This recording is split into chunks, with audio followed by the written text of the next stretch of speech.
Imagine 2 milhões de pessoas paradas na margem de um rio que ruge, olhando para uma corrente que lhes separa do sonho de toda uma vida. Atrás delas, a história. 40 anos de marcha, murmúrios, conquistas pequenas e perdas duras. À frente, o desconhecido. Cidades fortificadas, povos que nunca haviam sido subjugados, gigantes cujos nomes ainda assombram as conversas à noite. No centro desta multidão há um silêncio pesado. O homem que os guiou durante décadas, Moisés, repousa já entre os seus. A liderança que fora voz e bússola terminou. E ali, naquele momento que parecia fragilidade e risco, nasce uma pergunta que corta o vento do deserto. Como prosseguir quando o guia se foi? A resposta bíblica começa com um chamado. Deus não abandona o povo. Deus levanta um sucessor. Josué, homem marcado por batalhas e fidelidade, recebe a tarefa que todos temiam assumir. Não é uma coroação teatral, é uma investidura dura. A promessa de presença divina. Estarei contigo. Vem junto com a exigência de obediência firme. Liderança sem fidelidade à lei seria apenas violência organizada. A ordem que acompanha o chamado é clara e simples em sua força.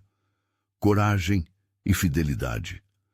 Não há espaço para improvisos de fé.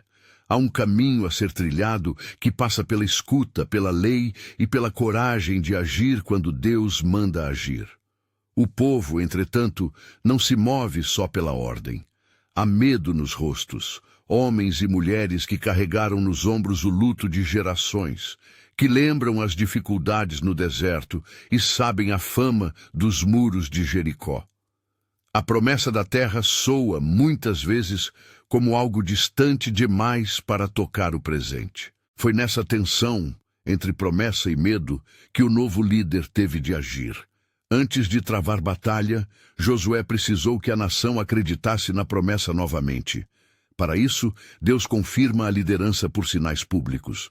O primeiro desses sinais viria pela espionagem discreta e pela fé inesperada de uma mulher que vivia na muralha de Jericó. O envio dos espias é um gesto prudente e, ao mesmo tempo, revelador do modo como Deus age. Ele combina sabedoria humana com intervenção divina. 2 homens partem no silêncio da noite e, ao chegarem à cidade, encontram um abrigo improvável. Raabe, uma mulher cuja vida estava ligada à marginalidade social, decide arriscar tudo. Ela não apenas esconde os homens, ela confessa uma fé que surpreende. Ela conhece a história do povo que caminha com Deus. Ela reconhece que algo maior está se movendo. Raabe pede proteção para si e para sua família e oferta em troca um cordão escarlate que pendura na janela. O cordão, simples em sua materialidade, torna-se símbolo. Por um fio de esperança, uma família será preservada. Acreditar pode vir de onde menos se espera. A fé de uma estrangeira altera destinos e mostra que a presença de Deus não se limita a rituais ou linhagens. Quando os espiões voltam, trazem notícia que mistura temor e possibilidade. A cidade é fortificada, as forças humanas parecem superiores. Ainda assim, o relato inclui palavras de confiança e sinais. O cordão escarlate, a promessa dada a Raabe, a certeza de que a mão divina opera mesmo nos corredores escuros de uma casa de pérolas e pó. Esse contraste, medo humano versus providência divina, volta a se repetir em cada cena que se segue. A travessia do Jordão é o primeiro grande espetáculo público que confirma a nova liderança. Não é um milagre feito a portas fechadas. É algo que acontece diante de toda a comunidade para que não reste dúvida. A narrativa descreve um momento de santidade coletiva. A arca do pacto, carregada pelos sacerdotes, avança até o rio. A arca, lembrando a presença direta de Deus entre o povo, funciona aqui como um pilar de confiança. Não é um amuleto, mas um sinal visível de que a aliança continua. Quando os pés dos sacerdotes tocam a água, as águas se calam. A corrente, que tantas vezes havia sido obstáculo, se torna um caminho seco. O povo atravessa o leito do rio como quem passa por um limiar. Sai do deserto e entra na promessa. No outro lado, Josué ordena que 12 pedras sejam retiradas do leito e colocadas em Gilgal, formando um memorial. Essas pedras não são apenas lembranças, são uma escola de memória para as gerações. No futuro, quando seus filhos perguntarem, vocês poderão contar o que aconteceu aqui.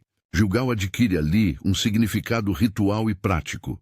É o lugar da circuncisão restaurada, do fim de um tempo de dependência do maná, sinais de uma nova etapa nacional. A circuncisão reata a identidade. O fim do maná aponta para a maturidade espiritual. O povo agora come o fruto da terra que foi prometida a seus antepassados. Essas ações não são meros rituais vazios. Elas educam a comunidade a viver segundo a aliança. Quando homens e mulheres recolhem as 12 pedras, todo acampamento se transforma numa sala de aula viva, onde se aprende que a memória é o cimento da fé.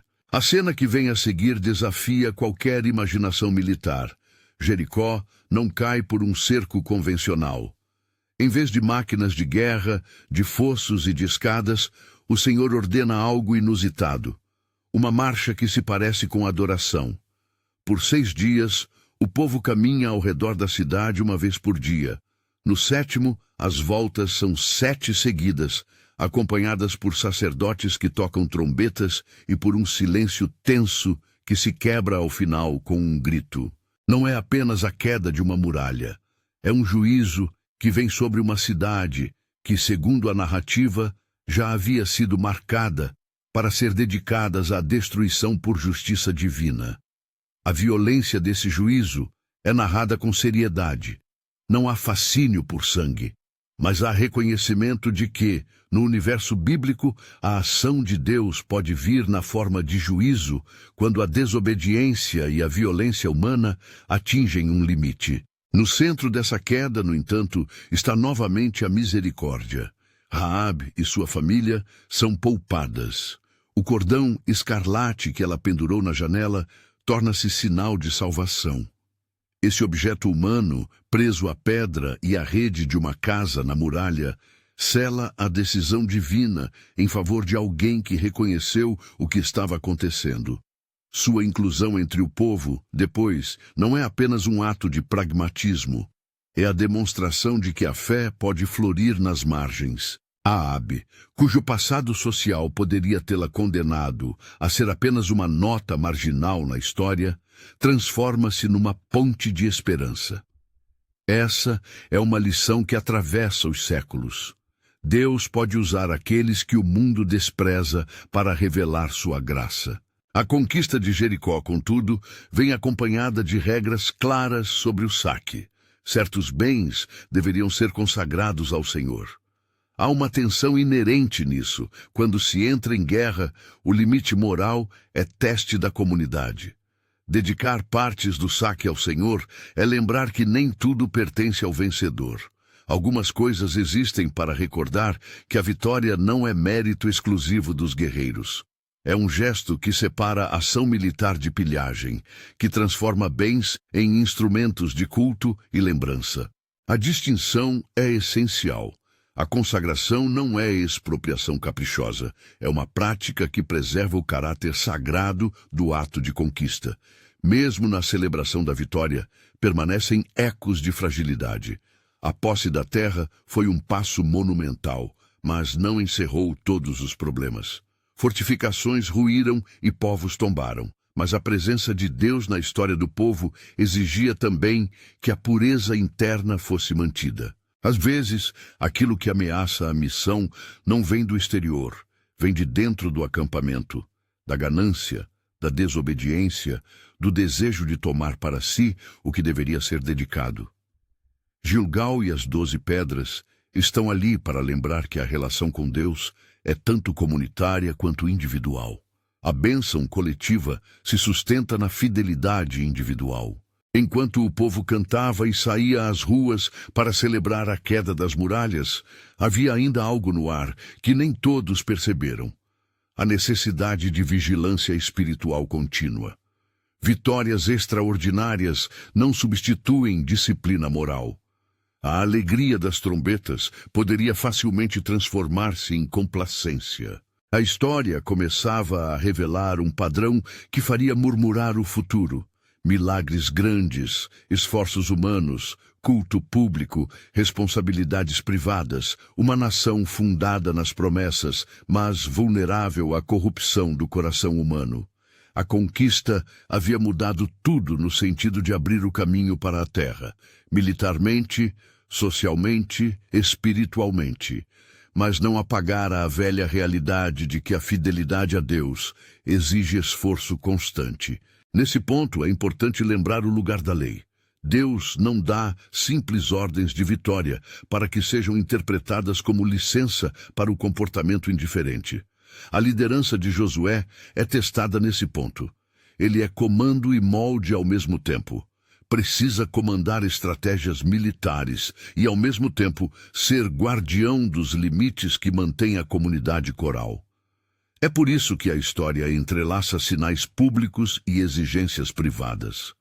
A arca diante do Jordão, as pedras em Gilgal, o cordão escarlate na janela, tudo isso compõe uma liturgia de lembrança.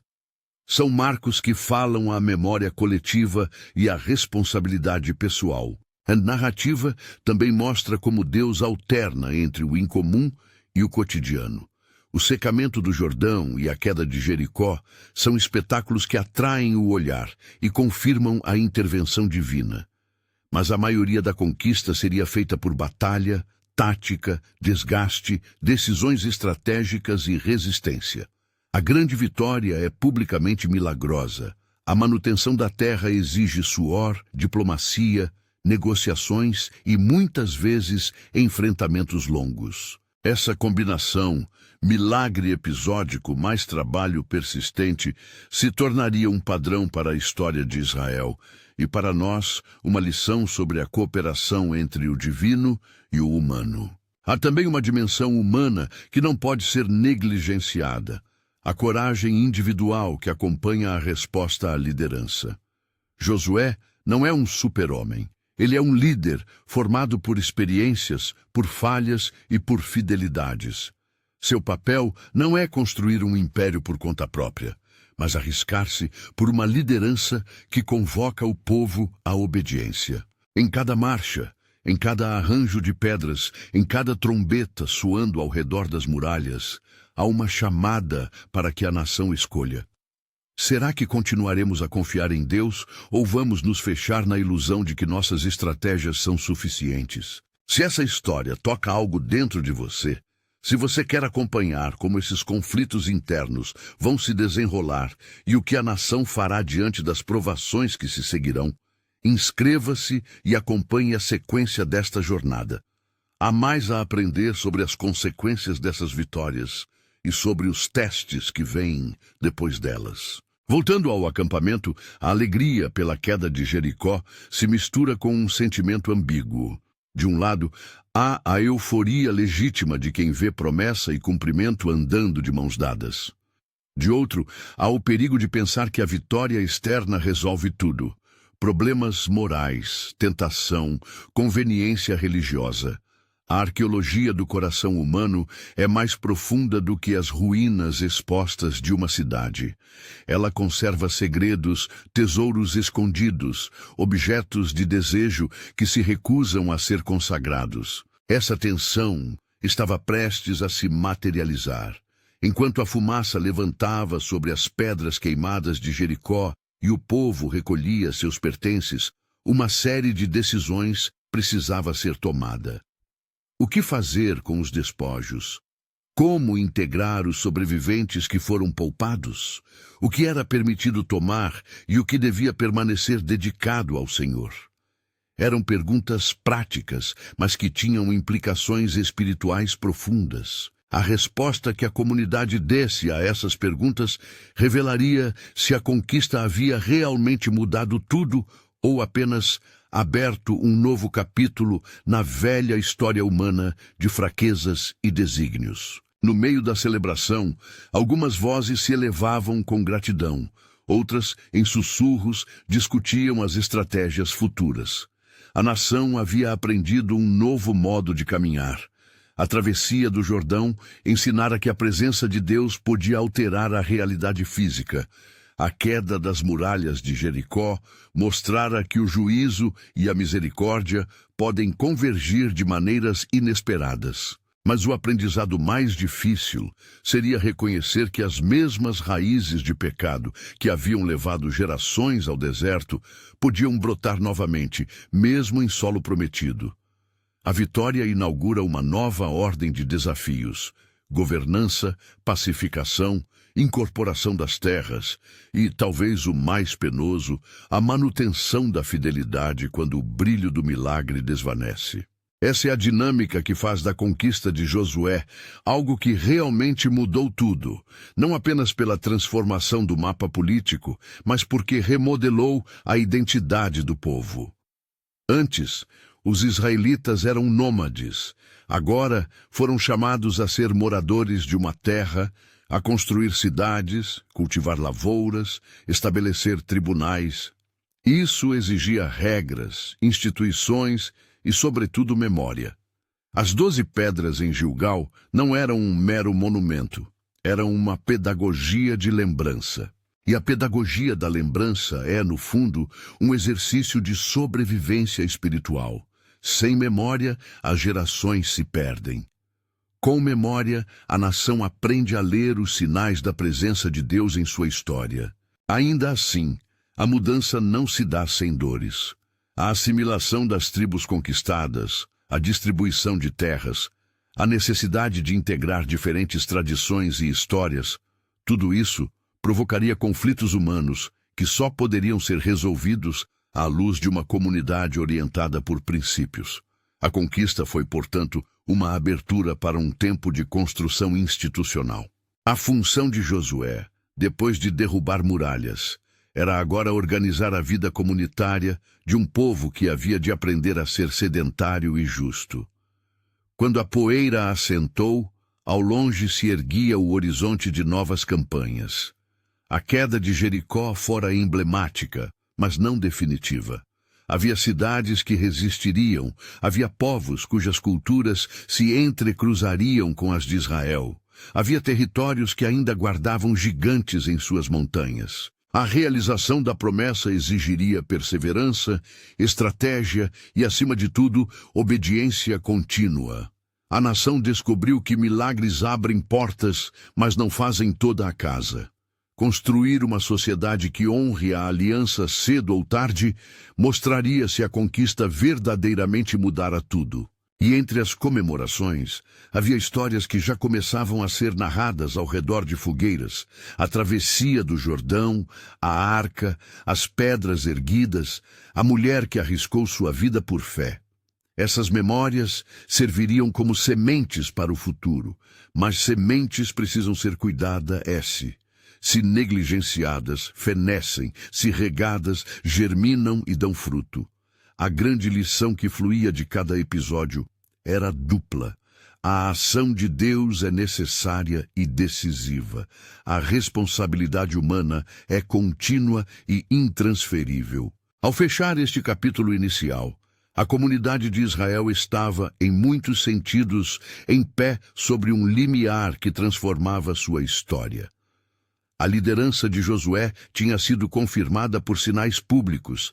A fé de pessoas inesperadas revelara o alcance do mover divino, e a arca, as pedras e os cordões haviam se tornado elementos vivos na narrativa coletiva. Mas, como toda a história humana à qual Deus entra, havia ainda espaço para escolhas. A conquista havia realmente mudado tudo. Na conjuntura histórica, nas estruturas sociais e na vida espiritual do povo. Porém, a continuidade dessa mudança dependia da fidelidade de cada coração e de cada família. À medida que a noite caía sobre as terras recém-conquistadas, entre as chamas das fogueiras e o cansaço dos soldados, circulavam objetos curiosos, fragmentos de cerâmica, amuletos arrancados de altares antigos, pequenos ídolos que alguns consideravam esquecer no esconderijo. Eram vestígios da antiga religiosidade cananeia, objetos que, por sua natureza, testavam a resolução do povo eleito. A lei tinha sido clara sobre o que significava consagrar e separar. A tensão entre aproveitar os frutos da vitória e manter a santidade da aliança ainda não havia sido resolvida. Essas pequenas tensões seriam o teste seguinte. Bastava apenas um deslize para que o fruto da conquista começasse a apodrecer por dentro. Enquanto isso, Josué caminhava entre as tendas. Seus passos eram firmes, mas havia na face sinais de cansaço e de vigilância permanente. Ele sabia que liderar não era apenas comandar tropas, era formar um povo. Suas últimas ações na margem do Jordão, ao ordenar pedras e instituir ritos, já indicavam que a estratégia não era apenas militar. Ele precisava semear práticas que transformassem o momento do milagre em vocação cotidiana. A terra agora exigia trabalho, leis, divisão justa. O que tinha mudado era enorme. O povo que antes caminhava agora teria de fincar raízes. Mas plantar raízes requer retidão no coração e, sobretudo, memória. E memória precisa de narrativas fortes, de sinais tangíveis, de testemunhas que falem às próximas gerações. No limiar da madrugada, quando a celebração ainda reverberava e as primeiras sentinelas tomavam seus postos, havia um murmúrio subtil que corria entre as barracas. Pessoas contando como o cordão escarlate balançou com o vento, como as pedras de Gilgal brilhavam ao sol, como as trombetas em torno de Jericó tinham soado de forma que até os pés tremiam. Eram relatos que fortaleciam a comunidade. Ao mesmo tempo, porém, havia um olhar que vagava além das tendas, fixando-se em objetos discretos que alguém tinha ocultado. Esse olhar apontava para aquilo que seria a próxima grande prova: a pureza do acampamento interno diante da prosperidade externa. A conquista transformara a geografia do povo. Começava também a moldar sua teologia prática. O Deus que secou rios e derrubou muralhas não queria ser apenas uma causa eficiente para conquistas militares.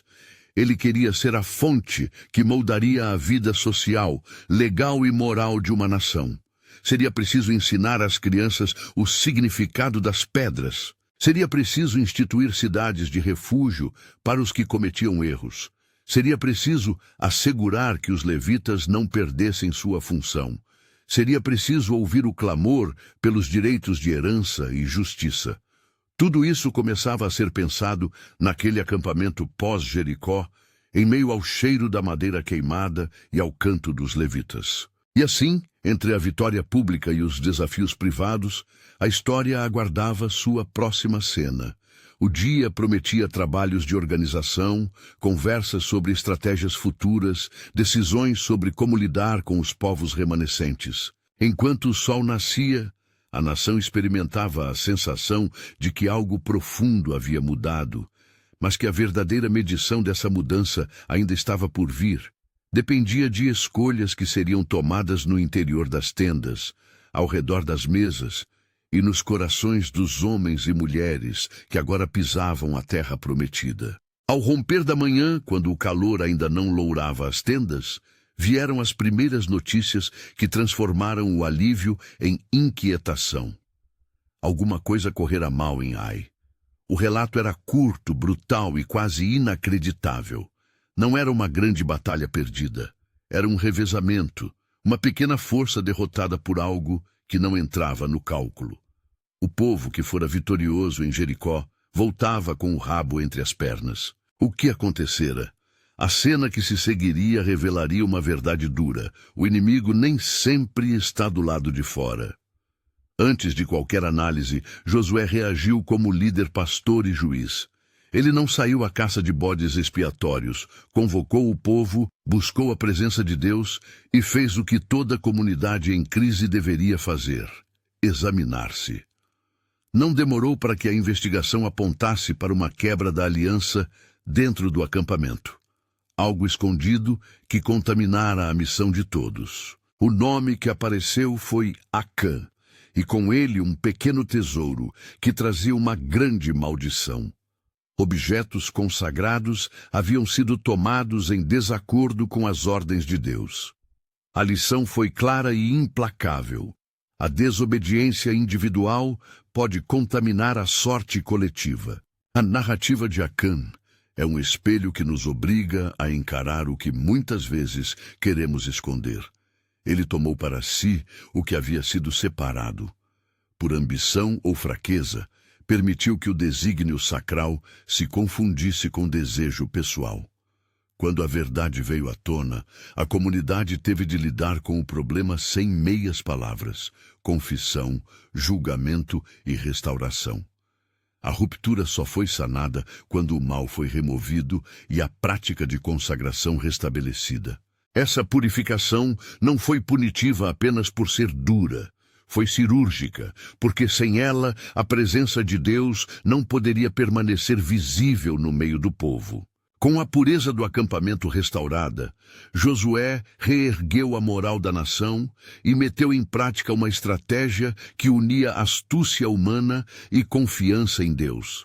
Ai seria atacada de modo diferente. Não seria um confronto direto e previsível, mas uma armadilha organizada com emboscadas. O plano funcionou. A cidade tornou-se presa de uma manobra que mostrou que fé não anula inteligência. Ao contrário, a fé operou por meio de tática. E vitória em Ai devolveu ao povo tanto a honra quanto uma lição. Obedecer à lei preserva a bênção. Disciplina e estratégia caminham juntas. A conquista, novamente, ensinava que milagres confirmam a liderança, mas não substituem o cuidado, a disciplina e o banho de realidade que toda comunidade precisa ter. A história, porém, não se encerra em pequenas vitórias. A política regional reagiu. Ao verem a expansão de Israel, várias coalizões surgiram. Algumas cidades buscaram alianças para deter o avanço da nova nação. Entre essas reações, o episódio com os homens de Gabaon é singular. Eles temiam a aproximação dos homens de Josué e, numa jogada desesperada, recorreram à astúcia política. Disfarçaram-se como peregrinos e conseguiram enganar Israel, obtendo um tratado de paz que significava proteção. Quando descobriram que haviam feito aliança com um povo militarizado e expansionista, os líderes israelitas já haviam selado a palavra com juramento. E no mundo do Antigo Oriente, juramento tinha peso inviolável. O tratado com Gabaon trouxe um dilema moral e uma prova de maturidade: cumprir a palavra dada ou renegociar conforme a conveniência.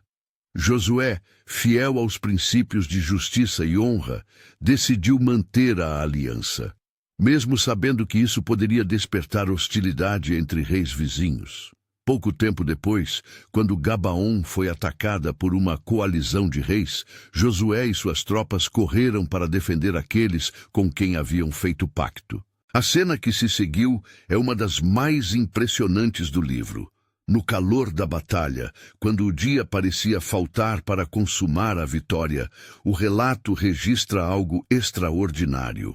O sol e a lua pararam, prolongando a luz para que Israel pudesse completar sua missão e derrotar seus inimigos. Aqui convém parar e respirar a complexidade do texto. Alguns leitores relacionam essa passagem a uma intervenção sobrenatural direta. Outros veem nela uma linguagem poética que sublinha a providência. Independentemente da interpretação, a imagem é poderosa. O próprio tempo, diz o texto, parece ceder diante do propósito divino. E essa imagem serve a uma lição prática. Quando um povo honra a sua palavra, quando uma liderança assume compromissos, a história pode ser surpreendentemente alterada. Temos de ter cuidado, porém, para não transformar o milagre em fórmula. Na Bíblia, esses sinais sempre vêm atrelados à obediência, propósito e responsabilidade, não como bilhetes de loteria para uso pessoal. As campanhas se ampliaram. O conflito no norte do país assumiu proporções que nenhum exército isolado poderia resolver. Os reis do norte formaram coalizões e marcharam sob a liderança de chefes como o rei de Hazor. A resposta foi uma série de campanhas coordenadas que, em muitos casos, envolveram choques violentos, cercos e incursões. Hazor, a grande cidade do norte, tornou-se símbolo da resistência e do juízo. Tomada e queimada, ela abriu uma via para o domínio de outras cidades. Esses combates não foram simples passeios triunfais. Foram dias de logística, noites de cerco, anos de campanha. O que a narrativa registra é uma combinação contínua entre o chamado de Deus e o esforço militar humano. A obra transformou o mapa, mas deixou marcas, povos dominados, culturas em choque e a necessidade de decisões políticas sobre o destino dos vencidos. Dentro desse quadro militar, há um capítulo que convoca atenção particular: a limpeza das montanhas e a expulsão dos Anaceus, os remanescentes dos gigantes. Esses nomes que circulavam nas histórias de acampamento, gigantes, valentes de antigamente, não eram apenas lendas para contar perto do fogo. Eram lembranças de uma força que inspirava medo. A expulsão desses grupos, ou sua redução à subserviência, foi parte de uma obra de longa duração. E esse detalhe nos lembra que a conquista de Josué foi improvável de ser uma operação instantânea. Ela foi um processo que durou anos, marcado por muitas batalhas e por um trabalho persistente de consolidação. Os registros bíblicos falam de um período de campanhas que, somadas, transcorrem por 7 anos. Nesses anos, tribos inteiras foram reassentadas, cidades foram erguidas e a administração da terra tornou-se assunto prático. A justiça social precisou ser organizada, surgiram disputas de fronteiras, reivindicações de terras, pedidos por justiça. A história nos mostra episódios admiráveis. Caleb, um homem cuja fé desde a época dos espias fora notória, aproximou-se de Josué e pediu a herança que lhe havia sido prometida. Hebrom. Sua insistência, marcada por coragem e fidelidade, é uma lição sobre perseverança. Outro momento significativo foi o pleito das filhas de Zelofejade, que se aproximaram com coragem legal para reivindicar a parte da herança que lhes cabia, já que não havia homens na família. Sua iniciativa levou a decisões legislativas que protegeram a herança feminina, mostrando que a trama da justiça também se tece por meio de vozes inesperadas e que a lei pode ser sensível às situações que desafiam a regra. A organização do espaço nacional também levou à distribuição de cidades e territórios conforme as tradições tribais. Os levitas, que não receberam uma porção contínua de terra como as outras tribos, foram agraciados com cidades espalhadas por todo o território. As cidades levíticas serviriam para preservar a instrução, o culto e a justiça, lembrando que a presença de Deus entre um povo não depende de propriedade, mas de serviço. As cidades de refúgio foram outra inovação. Lugares onde alguém que causara morte involuntária poderia buscar asilo até julgamento, preservando justiça e misericórdia num só sistema. Essas cidades funcionavam como mecanismos de equilíbrio jurídico e social, evitando vinganças privadas e promovendo um processo justo. Nem tudo, porém, correu como planejado. A tribo de Dan, cujo espaço original se mostrou inadequado para as ambições e pressões demográficas, acabou deslocando-se para o norte e fundando uma nova sede em Laís, renomeando-a Dan. Esse movimento tribal revela que as fronteiras humanas têm vida própria. Uma coisa é desenhar lotes a partir de um relato ideal. Outra é ouvir o clamor das famílias, das alianças políticas e das condições do terreno. A conquista remodelou a geografia, mas também expôs as imperfeições do arranjo humano, que precisou se ajustar às contingências. Ao leste do Jordão, as tribos que haviam ajudado na guerra, Ruben, Gade e metade da tribo de Manassés, retornaram às suas posses com uma demanda clara. Haveria um rito que testasse sua fidelidade à nação que vivia agora do outro lado do rio. Surgiu então um episódio que quase reacendeu a chama do conflito. Ao verem um grande altar erguido pelos irmãos do outro lado do Jordão, as tribos ocidentais entenderam aquilo como sinal de rebelião ou idolatria. Um novo conflito parecia inevitável. Josué, preparado para a guerra, foi em pessoa encontrar a verdade. O diálogo que se instaurou foi exemplar. Os líderes orientais explicaram que o altar não fora erguido para sacrifício profano, mas como testemunha, um memorial para que as gerações futuras não pudessem acusá-los de terem separado o altar da adoração do Deus de Israel. O episódio terminou em paz, com compreensão mútua.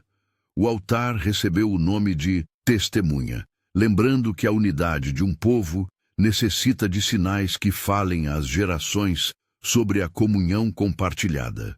Esses sinais materiais, pedras, altares, cordões, atuavam como gramática da memória.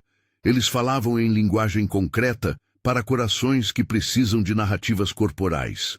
O altar transjordaniano, como a pedra de Gilgal, foi uma linguagem de preservação. Isto aconteceu aqui e nós testificamos. A construção e a consciência desses marcos eram, portanto, atos políticos e espirituais simultâneos. À medida que as campanhas e a consolidação prosseguiam, algo essencial também acontecia no campo da fé. A liturgia e a lei tornavam-se práticas cotidianas que moldavam a cultura. A Páscoa foi celebrada pela primeira vez em solo prometido. A circuncisão, restaurada em Gilgal, reafirmava a identidade. As tribos precisavam aprender a viver como nação, não apenas como confederação de clãs. A vida jurídica tomou forma com as sentenças e regulamentos que acompanhavam a divisão de terras, estabelecendo um arcabouço para a convivência. Ainda assim, a narrativa não pretende mitigar a violência como se fosse mera estratégia. Ela a apresenta como juízo, um instrumento sério e temerário nas mãos de Deus. Há cenas em que a destruição é descrita com a gravidade de um ato que corta um mal no interior de uma sociedade. Esse tratamento ética e teologicamente cauteloso preserva a seriedade do relato. Quando Deus age contra povos, isso faz-se dentro de um horizonte narrativo de justiça plenária e não de prazer em morte. Com a série de vitórias e a longa tapeçaria de campanhas, chegamos finalmente ao momento administrativo e emocionalmente carregado da distribuição definitiva. Foi um processo que misturou sorte, respeito por tradições e decisões políticas. A terra foi dividida por sortes entre as tribos, um gesto que, na mentalidade daquele tempo, expressava a confiança de que Deus orientava os resultados. A porção de cada tribo não foi apenas econômica, era teológica. Cada espaço contava uma história, guardava memórias e determinava projetos de vida para gerações. Em meio a essa geometria da herança, histórias pessoais brilham. Caleb entra com sua reivindicação honesta e recebe Hebrom como herança, cumprindo uma promessa antiga. As filhas de Zelofejade aparecem como nome próprio de uma nova justiça. Seu pedido é ouvido, e a lei é adaptada para garantir a integridade da herança familiar, inclusive quando as circunstâncias mudam. Esses episódios mostram que, enquanto as nações se formam, as vidas privadas continuam requisitando sensibilidade e justiça. Quando as linhas foram traçadas, quando as tribos receberam seus montes e vales, algo que havia começado em silêncio ganhou voz pública em Siquém. Ali, no coração das terras, Josué chamou o povo para uma última convocação solene. A cena é de grande carga retórica. Líderes reunidos, povos olhando, e o pastor que já havia guarnecido tantas decisões pronunciando palavras que pretendiam atravessar gerações. Ele relembrou a história, desde a experiência do deserto até as pedras de Gilgal, e expôs a escolha que sempre esteve no centro: servir aos deuses antigos que prometem poder e conforto, ou servir ao Senhor, cuja presença implica compromisso e responsabilidade. O discurso de Josué é um chamado público. Escolhei hoje a quem servireis. Poderia muito bem ecoar como desafio para qualquer comunidade que se vê diante de riqueza, poder e possibilidade de acomodação. Ele não vendeu sentimentalismo, fez um apelo que exigia decisão racional e moral. Para selar esse ato de memória, ergueu-se uma pedra, testemunha silenciosa cuja função é forçar a lembrança quando as palavras se apagam. Pedras não falam, mas a história escreve nelas os ecos do que aconteceu. Pedra como selo, pedra como livro que não se apaga. Pouco depois desses atos de ensino e juramento, os atos funerários deram fechamento simbólico à era. Os ossos de José foram enterrados em Shechem, um cumprimento histórico da promessa feita pelos patriarcas. A transferência dos ossos da grande migração do Egito para a Terra Prometida cumpria uma memória ancestral, unindo gerações em um fio narrativo que atravessava séculos. O enterro de Josué, por sua vez, colocou um fim humano a uma vida que, embora marcada pela força de liderança, também foi marcada pela fidelidade. Ele foi sepultado em Timnat-Será, na porção de Efraim, e com sua morte se fechou o capítulo dos homens que haviam conduzido o povo desde o limiar da promessa. Mesmo com todos esses encerramentos, a narrativa não deseja dar uma sensação de final feliz absoluto. A própria história de Josué termina com um tom de alerta e de advertência, porque a conquista havia mudado tudo no presente, politicamente, geograficamente e espiritualmente, mas não garantia perenidade. As cidades remanescentes, os povos que não haviam sido expulsos, os ídolos que ainda se escondiam em choupanas e em cofres, tudo isso prenunciava uma nova temporada de desafios. Havia sementes de decadência que, se não cuidadas, germinariam. E assim a ponte para o livro seguinte, Juízes, surge não como degrau casual, mas como consequência lógica. O povo entrou na terra, teve vitórias formidáveis e estabeleceu estruturas. Porém, havia ainda muito por fazer no interior: ensinar filhos, cuidar da memória, resistir à tentação de sincretismo e acomodação. Juízes narrará que quando a memória falha, quando a lei é esquecida, a nação volta a tropeçar.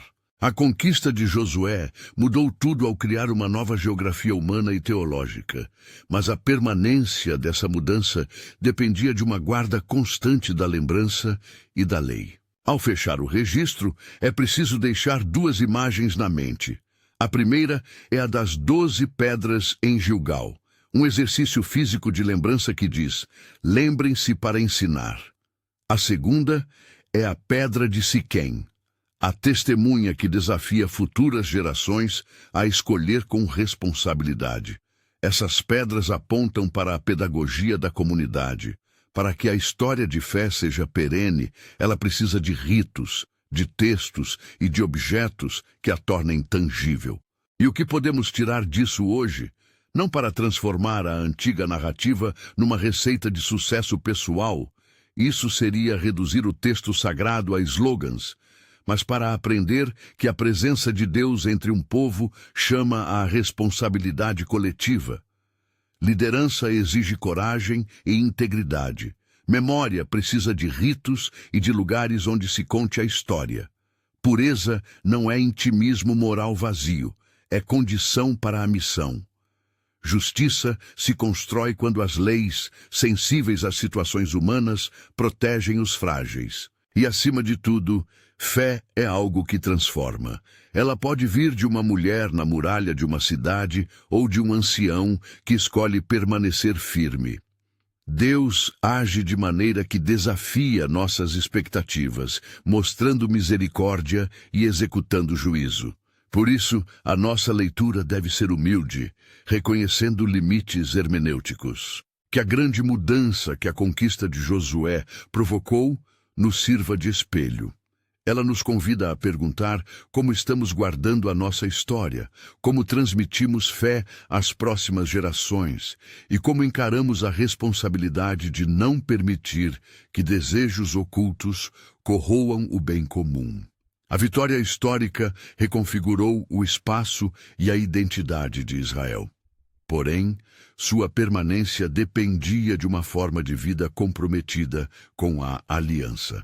Um compromisso que não diminui frente às facilidades do dia a dia. Se esta narrativa tocou algo em seu coração, convido você a não deixar essa história morrer como lenda. Abra sua Bíblia, leia os capítulos de Josué. Procure as pedras de Gilgal na memória do seu povo. Pense em qual altar de testemunha precisa ser erguido em sua comunidade para que as próximas gerações não possam dizer que foram expulsas da lembrança. Compartilhe esta mensagem com alguém que valorize a história e a fé. Inscreva-se para acompanhar o próximo estudo, onde veremos como a falta de memória e de fidelidade abre as portas para os ciclos que o livro de Juízes nos narrará. Que a fidelidade que marcou Josué nos inspire a escolher, hoje e sempre, servir ao Senhor com coragem e responsabilidade.